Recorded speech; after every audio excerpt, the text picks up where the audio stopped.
මාලිමා ආණ්ඩුව පට්ටම ෆේල්. මොකද මම එහෙම කියන්න හේතුව අවුරුදු ගානකට පස්සේ අවුරුදු 8කට පස්සේ ලංකාවේ ශ්‍රී ලංකා න්‍යායාලයින් එකට එයාබස් එකක් ගෙනලා තියෙනවා. ඉතින් මේක දැකපු අපේ ලංකාවේ අර බයෝසෙට් එක කියනවා මේක ලීස් කරලා ගෙනල්ලා තියෙන්නේ මෙහෙම කතන්දර ගොඩක්.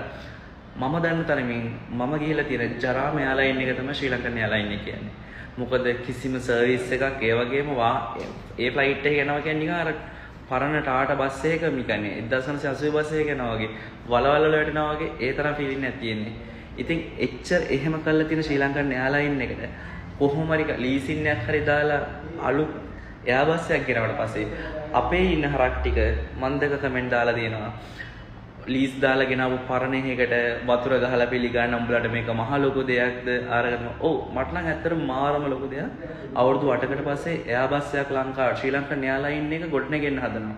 උඹලට ඕනේ අර එක දවසේ උඹලා හිතන්න එපා කුවේට් කටාර් වගේ රටවල් වල කියන්නේ එකපාර ෆ්ලයිට් එක සල්ලි දීලා ගන්න පුළුවන් තැනකට ලංකාවේ ඉන්නවා කියලා. තාම ඒ තැනට ඇවිල්ලා නැහැ. හැබැයි වෙන ප්‍රොසෙස් එක ගැන සතුටු වෙනවා.